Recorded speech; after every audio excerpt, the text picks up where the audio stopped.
Add excitement to your holidays with Ohio Lottery Holiday Scratch-Offs, including $1 holiday cash and $5 holiday lucky times 10, or Holiday Bonus Millions with a 200 times multiplier and a $2 million top prize. Plus, enjoy second chance drawings where you can win 10 times, 100 times, or 1,000 times the price of your ticket. Scratch-offs make the perfect gift, and best of all, there's no wrapping required. Lottery players are subject to Ohio laws and commission regulations. Play responsibly. Welcome to Mind Love Premium, episode 69. Today's episode is all about recognizing and changing karmic relationships and spiritual patterns. Stop resisting the grief. When you feel sad, when you feel emotional, when your eyes well up, that's because your heart is opening up and there's new information downloading. It's downloading in your mind, downloading in your throat, downloading in your heart. You are getting new information that's telling you exactly what's going on, why you're having resistance, and what you can do in the future to change your place in that dynamic. Not everything has to be a conflict. You have to first overcome your inner conflict, which means giving yourself permission, like you said, to take care of yourself and your family first, and then address the outside world, including your outer circle of family and friends.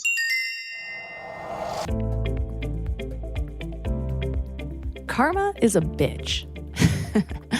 I used to use that phrase all the time when I was younger. The funny thing about that phrase is, by the nature of karma, wouldn't it only be a bitch if you were first the bitch? Yeah, my relationship with karma has evolved, like pretty much everything else in my life. Now, when karma comes back to me, I'm usually pretty stoked. Like, thank you. I knew this would pay off. I knew the love I've been putting out would come back to me. At its simplest form, karma is kind of like an accountability buddy. The only problem is, karma is not always at its simplest form.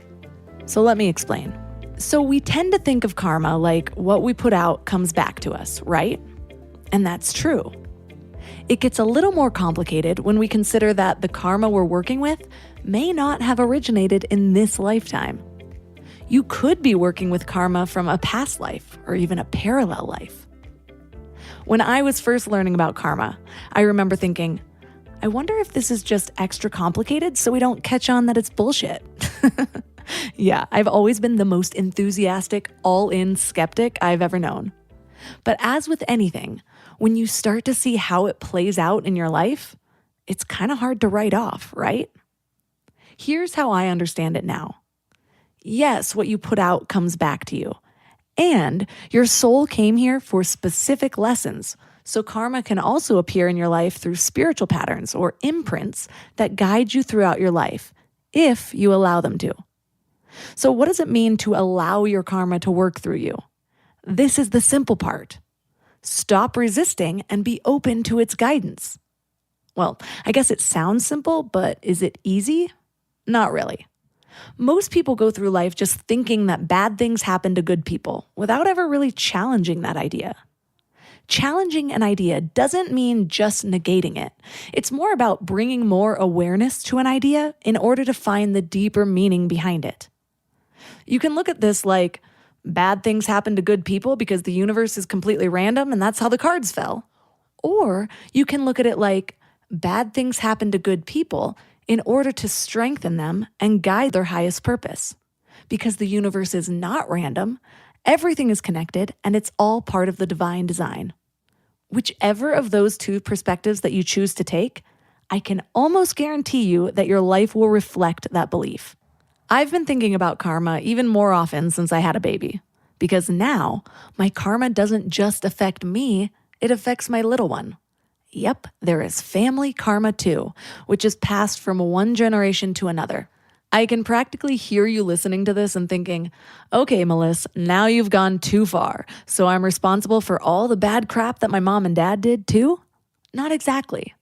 You can think of family karma in the spiritual sense, which is that you are not separate, all energy is connected, and your ancestral energy is a piece of you. Or you can look at it this way. Abused and traumatized parents pass these traits unintentionally to their children as well. Abused kids have a much higher likelihood of becoming abusers themselves. Children of alcoholics or addicts have a higher likelihood of becoming dependent themselves. When you're surrounded by a pattern of behavior or even a mindset, that is what you normalize. And if you don't consciously correct it, it's likely to become your default. So I have a child now. What behaviors of mine will become his default? Somehow, when I think about my karma affecting more than just me, it lights an even bigger fire under my butt to work that shit out. Am I going to be the one to heal these patterns? Or am I going to pass them down to the tiny human that I love most in the world for him to deal with? So today we're learning all about karmic relationships. And when I say karmic relationships, it's not just about people. It's about how you relate to food and money, family, culture, religion, sex, death, and even your environment. You will understand what karma is and learn all the ways to reveal, accept, forgive, and transform your connections in every dimension.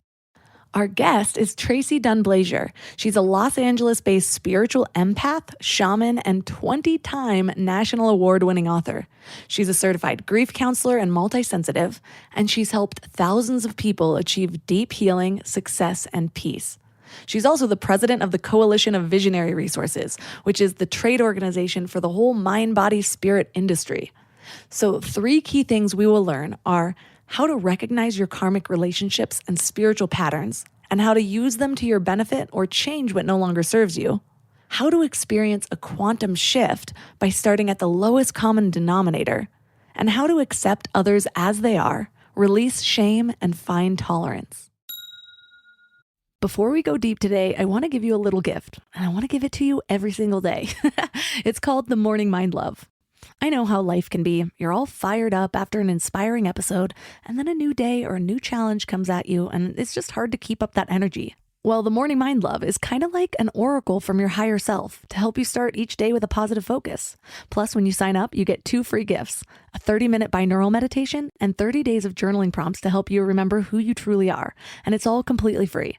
So join over 9,000 people and go to mindlove.com to sign up, or text the word morning to 33777.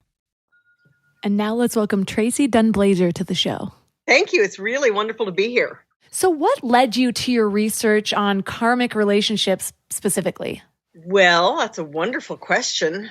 I have had a life full of karmic relationships. And basically what that means is that the patterns that I had ingrained in my spirit, things like awarenesses that I had about myself or my soul from very early on, 2, 3, 4, 5, 6 years old, dreams, nightmares, things that occurred on the ether dimensions of life really informed how I looked at my regular waking life. And in order for me to more deeply understand the duality of both of those things for me, I sought my spirituality for a while. I sought different religions to learn about them, but eventually I understood that all religion is a ritual that we use to cultivate our relationship with the Creator. And so I sought that path of continually looking for the reasons why these what things to explain the experiences that I had. Through that, all of the different relationships that I had would inform that. And that's what we call a karmic relationship. Isn't necessarily a happily ever after story. It's a story that informs and helps you to investigate a deeper part of yourself by looking through the lens of someone else. So most of us understand karma as kind of being that idea of like what goes around comes around. But I want to go back to the basics of that. So is that accurate, or is there a deeper explanation of what karma actually is? I love that definition of what goes around comes around. And to a degree it's true, but the word karma is a Sanskrit word that means a reaction to an action taken. And so what comes around goes around is whatever action we take sends ripples in time that eventually will come back to us. But when we relate to that on a mental or emotional level, that's where we think of things like revenge, or they're going to get what's coming to them. Karma's sharpening her nails and she's coming to you. We begin to think of that. But in that regard, karma doesn't necessarily mean that people will receive the same suffering that you had. it actually means that they may feel the guilt of causing harm or causing pain to someone else, that they will feel the weight of the impact that they've had in the world at some point, however that looks to them in their life. When I was younger, baby spirituality, I like to think of it. I remember thinking, it would come back in more of an exact action. But what I've found is that, like you said, my repercussion from something that I do could just be guilt that I carry for years until maybe I address that. Or it could be one of the examples that seems to have happened to me a lot in my 20s is whenever I would somehow cheat the system in some way. I remember one time I ended up getting something for free and I could have cleared it up. I wasn't supposed to get it for free. I could have cleared it up and I didn't. And I felt a little guilty and I ended up losing almost that exact amount of money in other ways within a few months. Right. Well, and that's a really great example to use here, because your guilt is what informs your healing. And if people believe in multiple lifetimes, it may take lifetimes for someone to actually experience the guilt from actions they may have taken. And what that might look like is they end up 2 or 3 incarnations down the line, every bad thing that can happen to someone happens to them. And so they're sitting in their life going, gosh, poor me. Everything bad that happens to me. And they are forced to go through a process to process out or overcome that selfish relationship that everything revolves around them, right? And guilt is an emotion that we feel that points us to what we may or may not be doing for ourselves, or what we may or may not be, the way in which we might not be taking care of ourselves. Guilt is an arrow pointing inwards, either to the heart or to the stomach. If we are not taking care of ourselves, we feel it in the heart. And if we're not taking care of others, we feel it in the stomach. So ultimately, it's not about the loss of the money, but it is about your relationship to standing behind the integrity that you want, being the person that you want to be. When you have that integration and when there is no energetic gap in between who you want to be and who you are powerful, right? And that's the point. The point is to be powerful. The point is not to make a mistake and have to pay for it, right? We know there are a lot of people for whom that does not work. for sure. They can lose billions of dollars over and over and over again and not think twice about it. It's the impact that you get to be who you want to be in the world, who your soul says you are, and then you begin to actualize that. One of the things that you say in your book is that understanding karma means being able to recognize the multiple ripples that an event sends out and how it affects different generations. So you said that we can be affected by karma that we've acquired in our past lives. How does it also affect us through different generations? Can I be affected by karma that my grandmother, for example, has acquired? Yes. And what that looks like is the thoughts, identities, and behaviors that your grandmother would have had. If you spent a lot of time with your grandmother, for example, I don't know when your grandmother lived, but my grandmother was born in 1905. And because of the life she lived, her famous tagline about everything was, well, I don't know why you'd want to do that. That's stupid. And it was just, I don't know. You kids always go out to restaurants. You don't need to go to a restaurant. You just need a meat and a potato and a dessert. That's all you need. I don't know why you go out to restaurants. That's stupid. She had this rock solid wall in between her and her heart and the outside world. That doesn't mean she didn't love, but how she loved was almost impenetrable. And so to very sensitive beings like my sisters and I, luckily we had a great sense of humor so we could make fun of the person that she was. But my mother was deeply affected by her because there was no intimacy. There was no emotional support. There was only, buck up and get over it. Right. And so when we talk about karmic patterns, that's what we're talking about, is the work that one generation comes into the world to do. They are aligned to be able to do it. But what that looks like to the generations 20, 30, 40, 50, 60 years down the line, our generation came in to do a very different thing. almost the opposite thing that they needed to do. And so that's why we have conflict and generational conflict and miscommunications, because each generation is imprinted spiritually with an objective, their collective goal or role in the world. What was that objective of maybe my mother or my grandmother's generation versus the generation now? You said that they're the opposite or very different.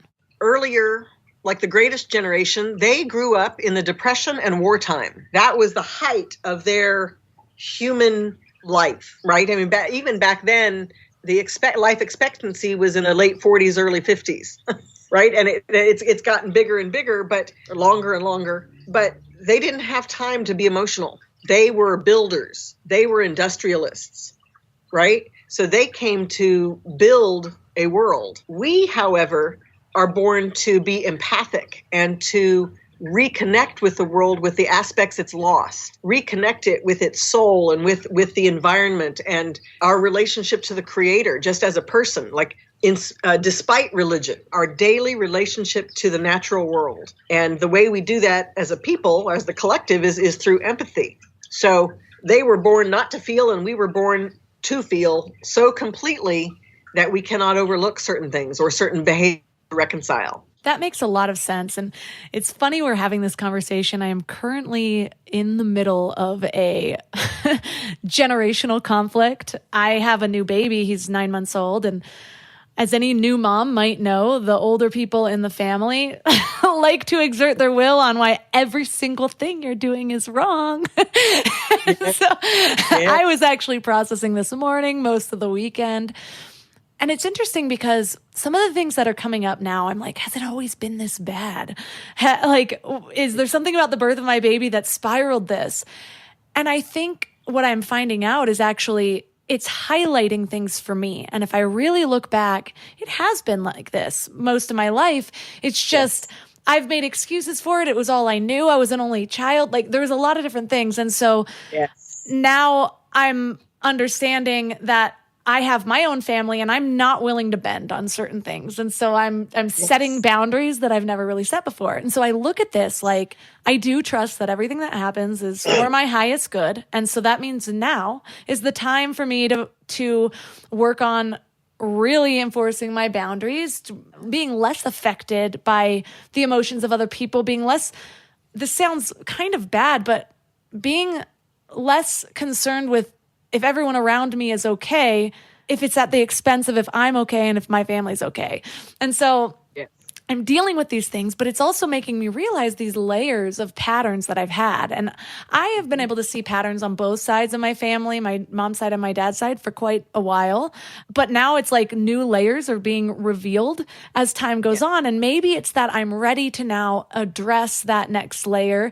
I am very self-aware, but it is not always easy to identify these silent karmic patterns. How do you advise people to become more aware of the patterns that they may still be living their life through? Right now, I am working on a new book. It'll be out in 2023, and it's called Transformative Grief. And it's the premise that grief is a natural part of every day of our lives, and we grieve every transition we go through. And we live in a culture today that resists allowing us that grief, that time to process emotionally, whether it be through tears or laughter or anger, whatever big emotion we want to feel, our culture resists allowing that. Or if we do, we are labeled as crazy or angry or whatever. So my direct answer to your question is that stop resisting the grief. When you feel sad, when you feel emotional, when your eyes well up, that's because your heart is opening up and there's new information that's downloading. It's downloading in your mind, downloading in your throat, downloading in your heart. You are getting new information that's telling you exactly what's going on, why you're having resistance, and what you can do in the future to change your place in that dynamic, right? Not everything has to be a conflict. So in your circumstance, you have to first overcome your inner conflict, which means giving yourself permission, like you said, to take care of yourself and your family first, and then address the outside world, including your outer circle of family and friends. That's the first thing. The second thing is learning how to not tolerate others' instincts for conflict, right? Inflammatory language is a big one. You're doing this wrong. You could have done this and that would be right. Why do you always ... We begin a sentence that already picks the fight. And so we haven't even gotten to what really is at issue. And in this case, I laugh. I don't have children, and that was a deliberate choice. And I have the deepest empathy for friends. All of my friends have kids, and they all have teenage kids at this point. And I feel for them because one of the things that happens is that your child is going to grow up to be all of those things that you don't believe in, or that you rebelled against, or that you ignored in yourself. Like you're going to see it in living color in your child, right? And so parents, your parents possibly, who knows, but when they look at you and what you're doing, they're looking with an objective eye, an objective perspective, which of the things that they were unable to do and the things they were unable to be. And they don't understand tolerance. They would prefer to, back then we used belts and we got spanked, or you had to go get your own switch and get paddled with it. There was all of these things about discipline, where today these kids need solid discipline, but they don't need anger, frustration, or violence in any format. And so that you end up having to be that glue in between your point of view and your parents' point of view to help them understand that, it's your child and they came to be parented by you. They did not come to be parented by them. And there's a reason for that. What they know is right for them, but it is not right for you or your child. Were you reading my text message history? Yes. Yes, I was. As a matter, I am psychic, so I tuned in earlier. I know that because it's the only natural place to go. I mean, consider that people take a great pride in what they've gone through in life. And then to find that a world has passed you by in all of these different ways, and you may or may not have the support or the ability to catch up or be in sync with that, but yet you've been indoctrinated in your generation to believe that what you were taught was the way it was. That's, pardon me, but that is some rough shit to handle. That's hard, and it's hard for a generation who doesn't know how to grieve it, right? And so that puts you or any person, my philosophy is, if you are the person who has the wisdom of the situation, then it's your responsibility. Because if they had the wisdom, they would be sporting it, right? It puts the person who understands what's happening in the position to have to say, look, I love you and I'm so grateful for all you are, but I need this one.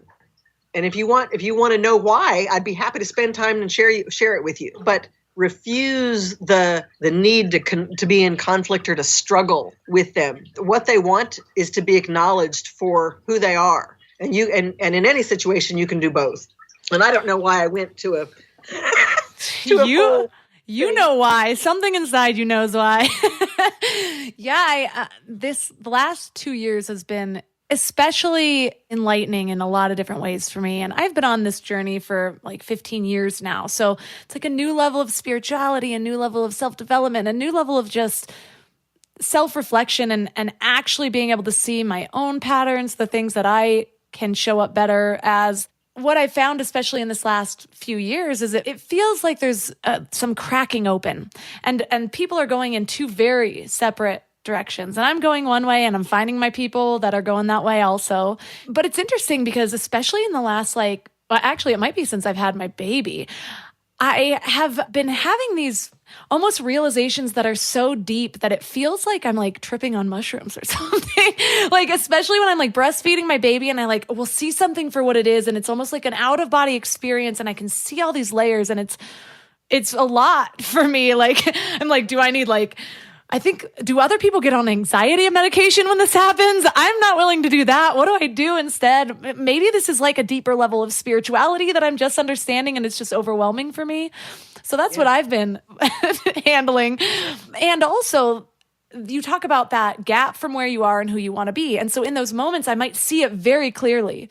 And sometimes it's almost like I automatically overcome that. Like the shift happens quickly. And other times I do sit in that spot of like, why can't I just be over there? I know it's easier to be over there. And so you say that in order to experience what would be called a quantum shift, we need to start at our lowest common denominator. Can you elaborate on what that is and how to figure out what it is for you? Well, so your lowest common denominator is your densest emotional obstacle, right? Well, let's take money, for example. Everybody's got issues with money. Money relates to also our issues with food. Our food is our first obstacle as a child. And you soon will learn this, right? Because your baby is 9 months old, but when they get to be old enough to say, no, I don't want any. And especially, children are known for accepting, receiving, or saying no to food is their first expression of personal power. And so when they say no and they shut their mouth and nothing can get past it, it is that relationship that they first begin to understand their relationship to themselves and their own sense of personal power. And then it just continues from that point. So our lowest common denominator is how we are allowed to feel and how we are made to feel within that sense of empowerment. Maybe somebody feels fearful. They're made to feel fearful. They're made to feel diminished and less than and not powerful, right? Whatever their relationship to that sense of power and however it's nurtured is going to be their lowest common denominator as a teen and as an adult. And so at some point, they're going to have to go back and retrain their relationship to their first experience of power, feeling power. That's why a lot of kids grow up to be overeaters. When they were first powerful, that was the one thing they could do that retained a boundary that was their own. And I know it's really basic, but it's very interesting. So as they get older, they either overeat or they undereat, right? But it's still in that basic relationship of either accepting or denying somebody else's energy. So your lowest common denominator is whatever that thing is that is the biggest emotional obstacle for you. Always train your mind. You ask yourself, do I have a balanced relationship with money or do I have a balanced relationship with food? Those are the first two things to look at because that will explain a lot of how you relate in general. Once you have an understand, so let's say somebody's lowest common denominator is being very self-serving. They have a real difficult time acknowledging what other people are going through because they're always going through something, right? That person usually, if they either feel too much or they feel too little. So either of those people will go on a balancing journey to those who don't feel enough will learn and be subjected to a lot of people who feel everything and vice versa, right? The whole goal is to understand things from all vantage points and to balance yourself out in whatever it is that you're doing. Your ability to care for yourself, but your ability to acknowledge and have compassion for others, right? So you said something really powerful about motherhood naturally brings a quantum shift. What happens during pregnancy is that the pineal gland in the center of the head, it gives off a chemical called DMT, which is a natural psychedelic drug. And that is the way that we energetically, spiritually connect with the souls around us, and specifically for you with your baby, right? So when you first started your relationship with your child by opening up energetically, and your body created that space for you to do so. Now that the baby has come through you, that dynamic hasn't changed it won't ever change back to what it was because you now need this altered awareness. So deep breathing helps to shift that awareness to receiving what you need and then taking a little break, and then it tends to balance things out and help you ground the information that you're receiving. That experience is something that people on a global level right now are happening because you know what else causes that same experience? Trauma, a pandemic, politics, yeah, right? Everything that we've experienced in the last 5 years is causing these collectively deliberate but singularly undeliberate psychic shifts into an altered awareness. And when people are unable to get onto the higher frequency highway of, love and compassion and care for all, they take the lower highway of if it's them or me, it's going to be me, right? The lower highway is that there isn't enough for all of us, so I'm going to have to get mine. And I'm going to do whatever I have to get mine, right? And that's what we're seeing right now, the division. It's not real. It's that this quantum shift happened for the collective, and there were two highways. There was a fork in the road, and somebody either took this one and said, you know what, we're all going to be okay. There's enough for all of us, and I'm going to do what I can, not only to care for myself, but to care for others, or I need to get mine, otherwise they're going to take it from me, right? I mean, that's, of course, there's lots of space in between that, but what we're seeing and what we become more aware of right now is the division and the amount of space in between that division. It seems like an eternity. I don't know why it took me so long to invest in good bedding. I resisted it for years, but something flipped in me about 3 years ago. And now I'm basically a pillow connoisseur. I've tried them all, and I get weirdly excited about good bedding. Because here's the thing, we spend a third of our lives in bed, and the quality of that time affects literally everything else, which is why I'm so excited to tell you about my latest obsession, Lagoon Sleep Pillows. What sets them apart is their matching system. You take a quick 2-minute quiz about your sleep style and your preferences, and then they match you with your perfect pillow. I was matched with their Otter pillow, and I am so impressed. Lately, I've just needed more support, and this seems to cradle me in all the right places. I'm also low-key obsessed with their travel pillow, which I use for way more than just travel. I actually hug it, use it as leg support, and of course, take it on trips with me. Well, the secret is in their adjustable fill. You can add or remove it to get that perfect alignment for your spine. A study even found that the right supportive pillow can improve sleep quality by 63%. And Lagoon lets you try their matched pillow for 100 nights risk-free. Free returns, no questions asked. Falling asleep has never been easier. I toss and turn less and just wake up feeling refreshed every morning. Go to lagoonsleep.com and take their awesome 2-minute sleep quiz to find your match. Use the code MIND for 15% off your first purchase. I feel that, and it does seem like, a lot of people are experiencing a quantum shift in their intuition. They're embracing their power in a way that they haven't before. So I see a lot of good, and it seems like other people are completely shutting their intuition down.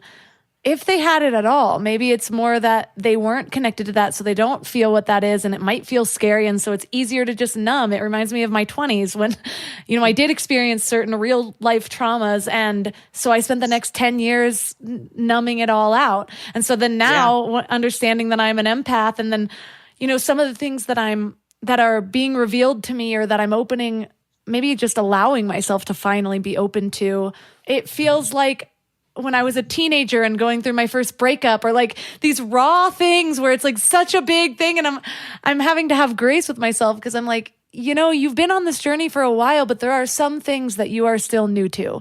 And there are some things that you might be processing like a 13-year-old. and so allow yourself that. And like you said before, allow yourself just the grief to cry and to feel it. And you even talked about food. And I know you have a whole section in your book called The Karma of Eating Disorders. And I had a very serious case of bulimia for a little over 10 years. What is the karma of eating disorders? How does that relationship of the first time that you exert your will become so disordered that it could be killing you? Well, in the spiritual world, like when we think about from a spiritual perspective, life and death are both sacred. And so if neither of those things matter, then the story in between becomes what is valuable. And I find that every person has their relationship with food in the way that they do based on a karmic pattern that, for me, in the book, I'm sure you read that first chapter, my relationship to food came from processing the ancestral death of my great-great-great uncle who died in Auschwitz, and he died of dysentery. And so for me, I hoarded food as a child.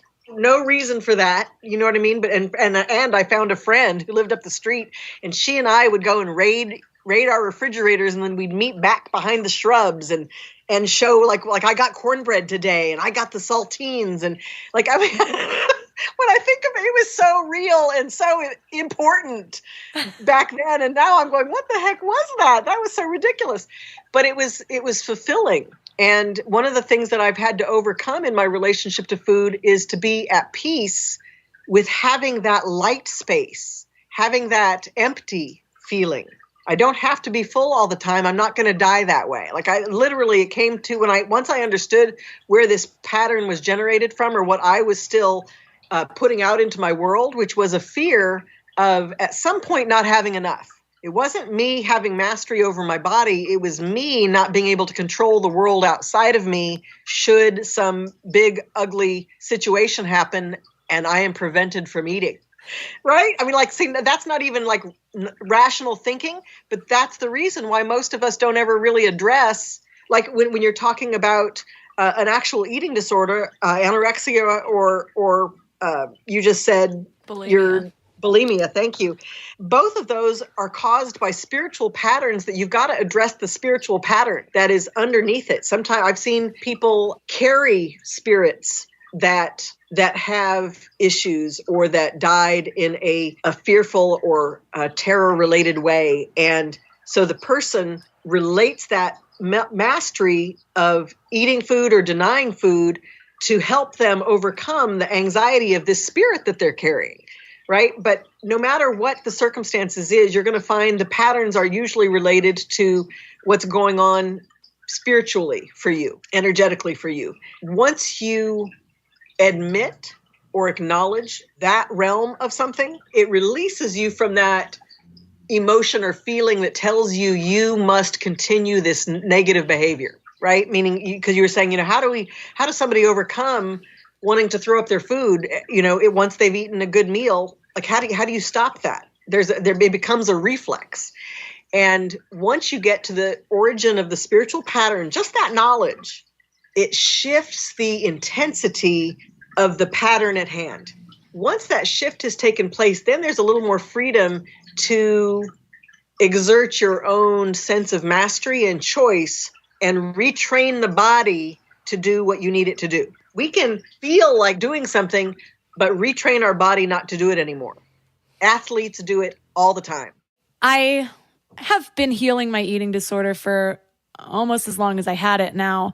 I thought for a very long time that, I must have just broken my brain and this is just always going to be something that I am sort of plagued by, but I've learned a new way to handle it. I've learned to breathe through it. It's interesting because since I've had my baby, for some reason, I have not had any of those thoughts. So I'm not sure, it's like this weight has been lifted off of me. And so, yes. Like I said, I was good at managing it. I've been managing it for years, but now it's like it's gone, it's lifted.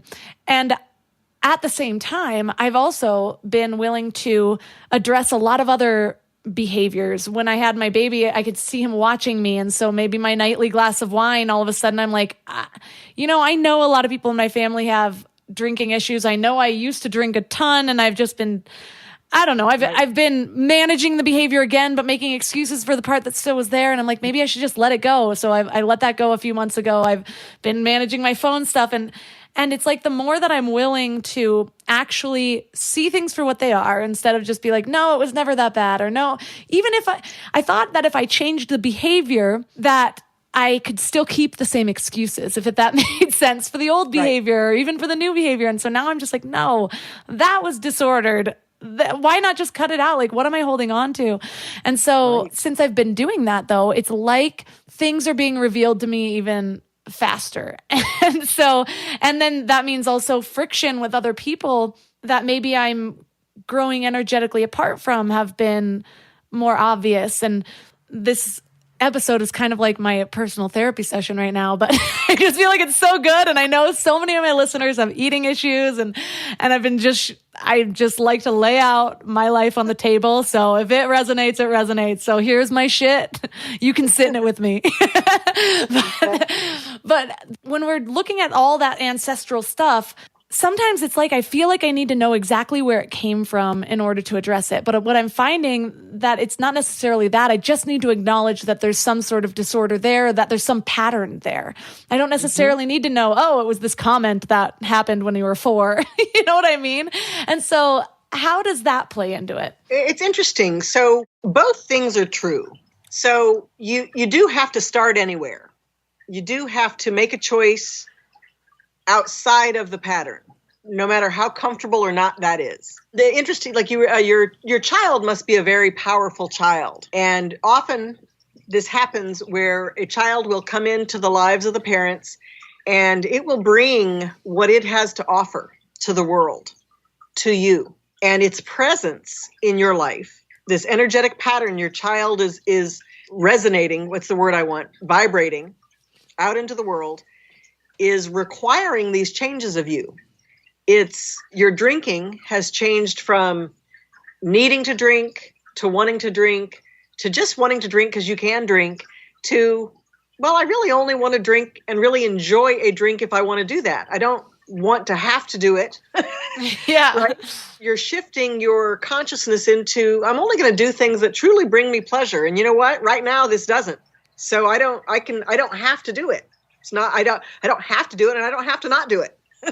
Right? That's the biggest freedom, is to be completely neutral.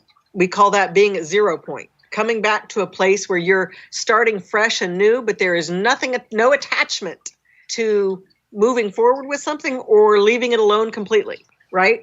You'll find there'll be a lot of those in your path, and it's probably the energy of your child, which is preparing you for a part of his needs that he will have growing up. You know, he's going to need certain things from you and your awareness and your presence. And he's letting you know all along the way, energetically, again, through these vibrations, through the signals that he's sending out, what he's needing from you. And as it turns out, it just so happens it's exactly what you need too, right? That's one of the things that when we find we are shifting one flow of karmic relationship into another flow of karmic relationship, right? Oftentimes it makes us feel better to end those relationships in conflict, to say, oh, I don't need that anymore, or you did X, so stay away. You know, we want to make it big and dramatic, but the truth is there comes a time when our energies, our wheels shift into another vibration, and we need a whole other cog, system to get involved in that really allows us to be inspired and to continue to move forward. There does not need to be any bad feeling in that. Like, it really is okay. And it doesn't mean that there is an absence of love. And I think that, again, our culture, I'm going to blame everything on the collective, but our culture, they feel like it's awkward if you love an ex-boyfriend. You love an ex-boyfriend. We didn't work out. We couldn't be together, but I love you. Like, that's like, what do you mean? That they create all of this drama around that. And it's not that. We can love our enemies.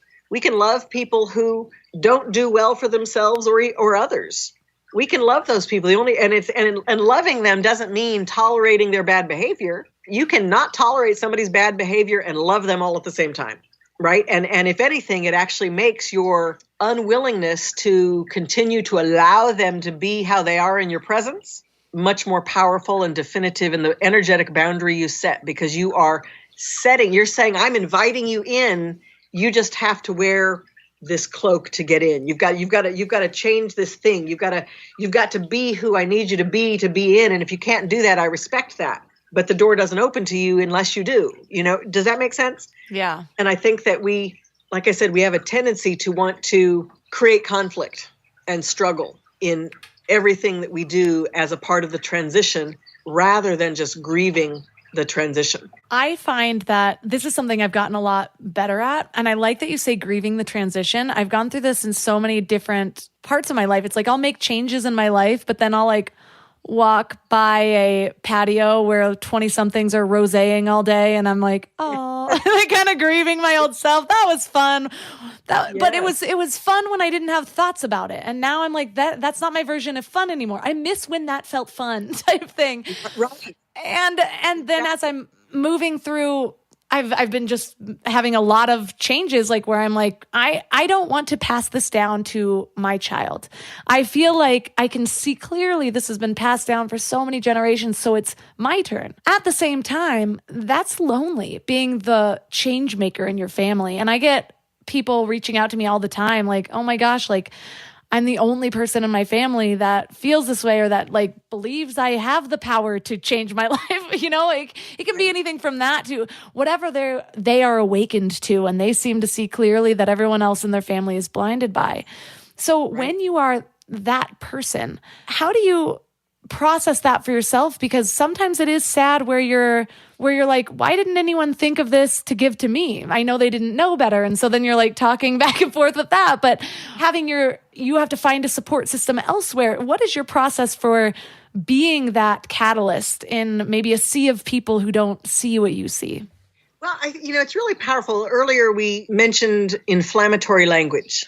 So in what you just said, you said, certain people are awakened to certain things that their family is blinded to, right? You know where I'm going with this, right? Yeah. So both of those things, like already you've set yourself up for a fight with someone else or yourself. Your awakenings, enlightenment actually means releasing yourself of the burden. So when you inflame an opinion or a viewpoint or a vision with superiority or inferiority or isolation, right? Because that's how you feel and you're fucking mad about it.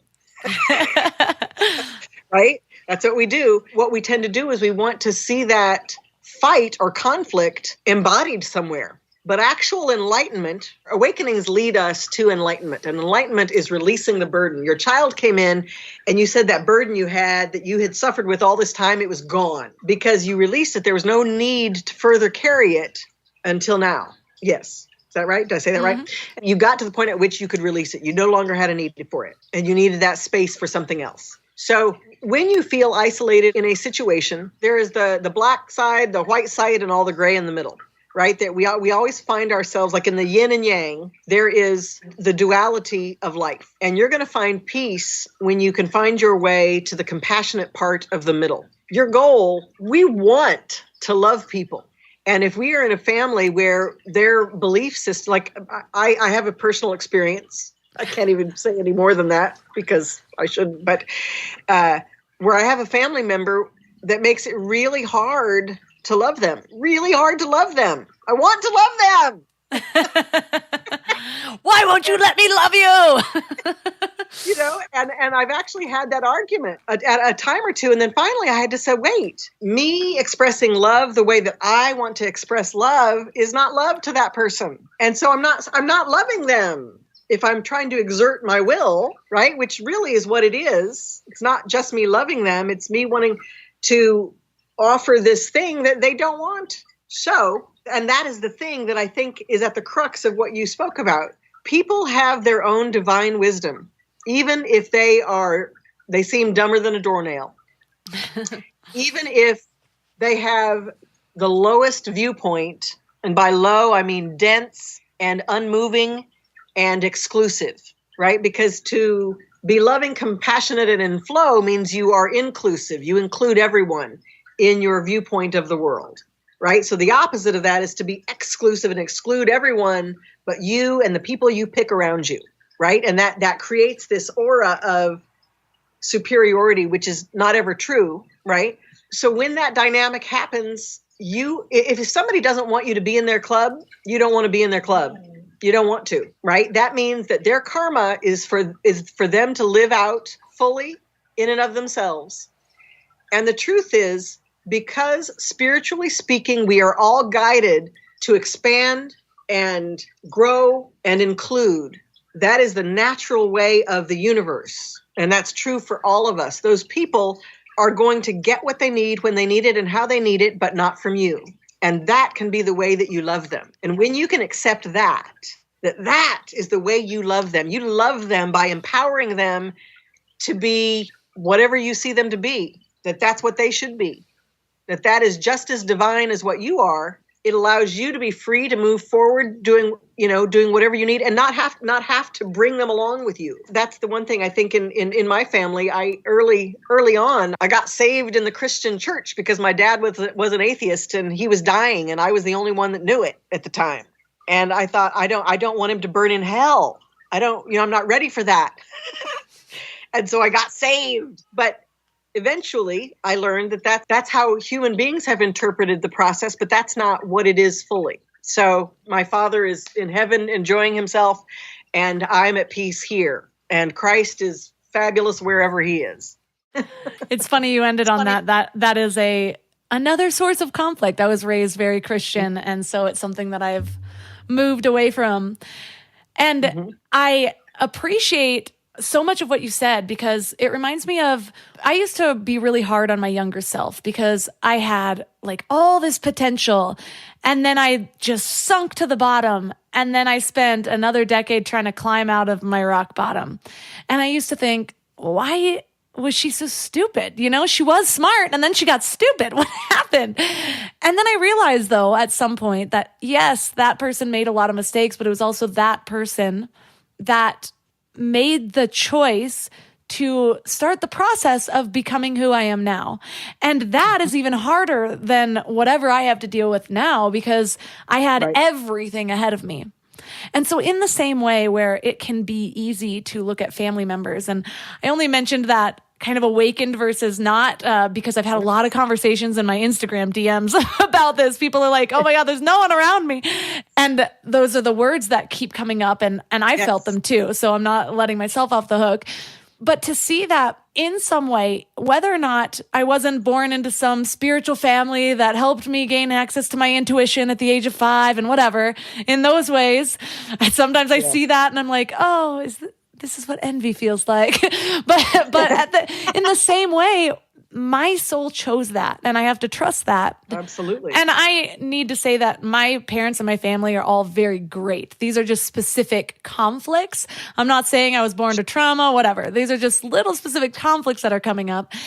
And it was all of those people in the exact ways that they were that enabled me to see different patterns. Whether or not they were the ones that first worked on them, they were the ones that showed them to me, to where it was so obvious in me that I realized I had to change. And so having that compassion for myself and the generations before me, I think is really important. And it can be very helpful for the people listening that might be, you know, dealing with that also, like the what ifs type thing. It's like, well, then what? Yes, you might have been somebody different, but you don't know if you would have rebelled in a different way to where, you know, you would have spent your whole life at your rock bottom, because they were the enlightened ones that you refused to be in the same way. I think that you bring up an amazing point, and I just want to say this about it. You are exactly who you were intended to be, and it was never going to be any other way than this. And you had the courage to indulge in the darkness so that you could emerge from the darkness in your light. And you could bring light to that part of yourself and to those in your family and to all the people that you reach out to. And that's real courage. That's what people become a doctor for, or, you know, that is all those things in our world that are status. That is you. We just don't yet have a name for it. You know, we don't have a name for that yet, but you, ding, ding, ding, ding, ding, you win. Well, thank you so much for all the wisdom that you brought to this. I find that the more that I'm able to see these things, the more that I'm just able to confront my life with honesty and not make excuses for things, not stick to my previous narratives. I just feel like I'm being guided in so many ways, and that guidance can look different than it does to other people. It's not necessarily a voice in my head, but it's like I'll open a page and it's exactly what I need. And this was one of those interviews for me. So thank you so much for all the wisdom that you brought to this topic. And for listeners that are resonating with you as much as I am, where's the best place for them to connect with you and tell us about your book? Well, you can reach me at TraceeDunblazier.com, and that's TraceeDunblazier.com. And you can get all my information, but I'm on, Facebook, Instagram. I'm just starting on TikTok, but hopefully that's my 2022 project. And my book is called Conquer Your Karmic Relationships. Heal spiritual trauma to open your heart and restore your soul. And it really is, it's been called a manual for today's times. And it really is. It really breaks down everything from the very beginnings of human experience on the planet and how we relate to that, how we relate to our ancestors, all the way to how we deal with authority, fear, hate, and death. I also deal with divinity and sexuality and how they're connected. Creativity is the thing that connects them. So I really wanted to address all of the topics that you're uncomfortable talking about your mother with. That's a lot there.